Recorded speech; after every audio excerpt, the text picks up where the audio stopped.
সোমবার ভোর ৫টার দিকে ইসরায়েলের কয়েকটি শহরে একসাথে মিসাইল হামলা চালায় ইরান।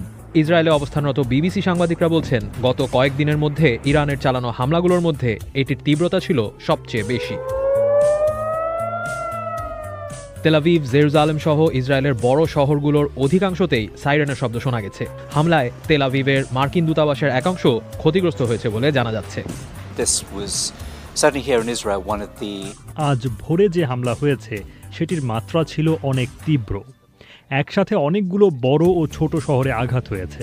অন্তত 4টি এলাকায় ধ্বংসস্তূপের মধ্যে হতাহতদের উদ্ধারের চেষ্টা করছেন উদ্ধারকর্মীরা।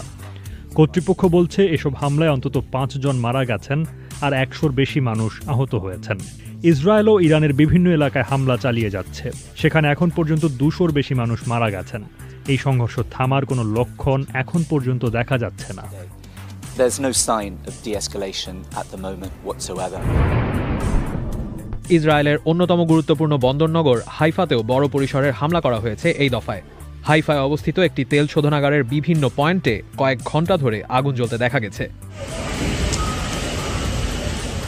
তেল আভিভ আর হাইফায় হওয়া এসব হামলায় বহু ভবন বিধ্বস্ত হয়েছে এবং হতাহতের ঘটনা ঘটেছে বলে জানাচ্ছে ইসরায়েলের জরুরি সেবা বিভাগ।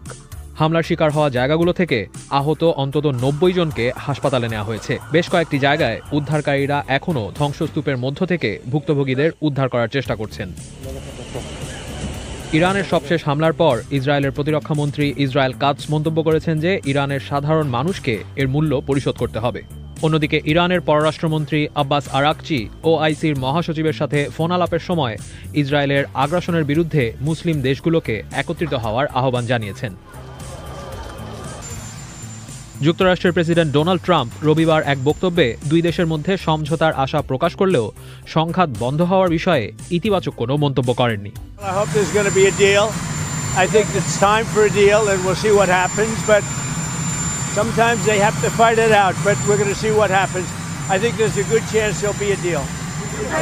কূটনীতিক ও বিশ্লেষকদের অনেকে মনে করেন প্রেসিডেন্ট ডোনাল্ড ট্রাম্প চাইলে এই সংঘাত বন্ধ হওয়া সম্ভব। ইরান ও ইসরায়েলের মধ্যে গত কয়েকদিন ধরে চলে আসা সংঘাতে যুক্তরাষ্ট্রের কোনো সংশ্লিষ্টতা নেই বলে দাবি করে আসছিল মার্কিন প্রশাসন। তবে রবিবার বেনিয়ামিন নেতানিয়াহু এক সাক্ষাৎকারে জানান যে যুক্তরাষ্ট্রের প্রশাসন ও ডোনাল্ড ট্রাম্প ইরানে ইসরায়েলের হামলা করার পরিকল্পনা সম্পর্কে আগে থেকে জানতেন। আন্তর্জাতিক আইনকে বৃদ্ধাঙ্গুলি দেখিয়ে ইরানে ইসরায়েল হামলা চালানোর পর পাল্টা জবাব দিতে শুরু করে ইরান। শুরুটি হয় শুক্রবার ভোরে ইসরায়েলের রাজধানী তেল আভিভ সহ বিভিন্ন স্থানে শতাধিক মিসাইল নিক্ষেপের মাধ্যমে। অপারেশন ট্রু প্রমিস 3 নামের এই হামলায় ক্ষয়ক্ষতির কথা স্বীকার করেছে ইসরায়েলি প্রতিরক্ষা বাহিনী। প্রথম দফার শতাধিক ক্ষেপণাস্ত্র হামলার বেশিরভাগই আটকে দিতে সক্ষম হলেও বেশ কিছু ভবন ক্ষতিগ্রস্ত হয় ইসরায়েলের। ইরানের রেভলিউশনারি গার্ড জানায় তারা ইসরায়েলের ডজন খানেক লক্ষ্যবস্তু, সামরিক ঘাঁটি এবং বিমান ঘাঁটি লক্ষ্য করে হামলা চালিয়েছে।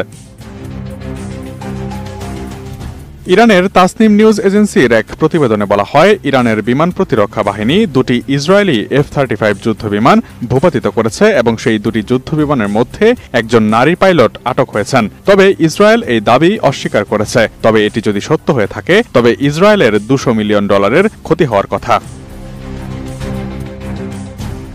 শনিবার ইরানের রাষ্ট্রীয় টেলিভিশন জানায়, সালমাস সীমান্ত অঞ্চলে ইরানি বাহিনী বেশ কিছু ইসরায়েলি ড্রোন সফলভাবে ভূপাতিত করেছে। ড্রোনগুলো ইরানের আকাশসীমা লঙ্ঘন করেছিল। তারা আরও জানায়, ড্রোনগুলো গুপ্তচর বৃত্তি ও গোয়েন্দা মিশনে ইরানের আকাশসীমায় প্রবেশ করেছিল। 15 জুন ফার্স নিউজ এজেন্সির বরাত দিয়ে পার্স টুডে জানায়, ইরানি ক্ষেপণাস্ত্র এবং ড্রোন হামলার পাশাপাশি ইয়েমেনি সশস্ত্র বাহিনীও ইসরায়েলের বিভিন্ন এলাকায় ক্ষেপণাস্ত্র হামলা চালিয়েছে। তদন্তে দেখা যায় 2টি সমন্বিত হামলায় হাইফা, তেল আভিভ মেট্রোপলিটন এলাকা, জেরুজালেম, বন্দর, আইলাত, তিবেরিয়াস, গ্যালিলি, কেরিয়ত, শেমোনা এবং তামরার মতো বিভিন্ন ইসরায়েলি শহর ইরানি হামলার লক্ষ্যবস্তুতে পরিণত হয়েছে। ইসরায়েলি গণমাধ্যমের প্রতিবেদনে বলা হয়েছে, বৃহত্তর তেল আভিভ অঞ্চল, তেল আভিভের দক্ষিণে বেত ইয়াম এবং রেখবোত, তেল আভিভের উত্তরে নেতানিয়া এবং হার্জলিয়া এবং তেল আভিভের দক্ষিণ পূর্বে বেন গুরিয়ন বিমানবন্দর ইরানি ক্ষেপণাস্ত্র এবং ড্রোন আক্রমণের শিকার হয়েছে। এতে ইসরায়েলের বেন গুরিয়ন আন্তর্জাতিক বিমানবন্দর পরবর্তী নির্দেশ না দেওয়া পর্যন্ত বন্ধ ঘোষণা করা হয়। ইরানি ক্ষেপণাস্ত্রে ইসরায়েলের গুরুত্বপূর্ণ বন্দরনগরী হাইফা ও তেল আবিবের নিকটবর্তী বাত ইয়ামেও বহু ভবন বিধ্বস্ত হয়েছে। ইসরায়েল সরকারের বিবৃতি অনুসারে ইরানের হামলায় অন্তত 13 জন নিহত এবং 380 জন ইসরায়েলি নাগরিক আহত হয়েছেন। বিবৃতিতে আরও বলা হয়েছে, যুদ্ধ শুরুর পর থেকে ইসরায়েলে 200 ক্ষেপণাস্ত্র ও ড্রোন দিয়ে হামলা করেছে ইরান।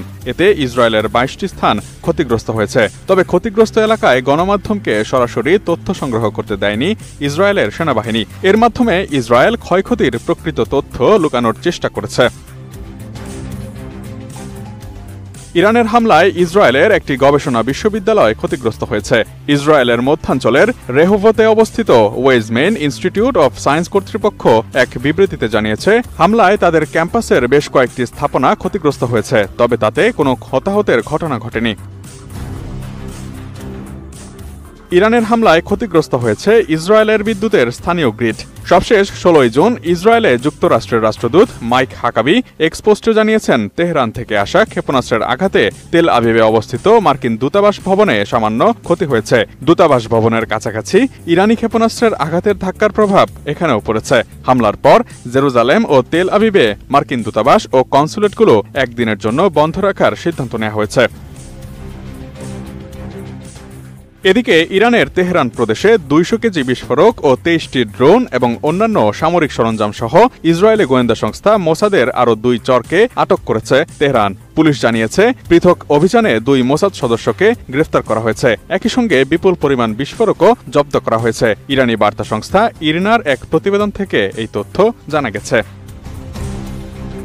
সুপ্রিয় দর্শক মণ্ডলী, সম্মানিত দর্শক শ্রোতা, এতক্ষণ আপনারা ইসরায়েল ও ইরানের মধ্যকার যে যুদ্ধের প্রতিবেদনটা দেখলেন। আশা করছি এই যুদ্ধের প্রতিবেদনটা আপনাদের খুবই ভালো লেগেছে। আরও ভালো ভিডিও পেতে এসআই মোল্লা 24 নিউজ ইউটিউব চ্যানেলের সাথেই থাকুন। পরবর্তীতে আরও ভালো ভিডিও নিয়ে হাজির হব। ততক্ষণে সবাই ভালো থাকুন, সুস্থ থাকুন। শেয়ার করে এসআই মোল্লা 24 নিউজ ইউটিউব চ্যানেলের সাথেই থাকুন।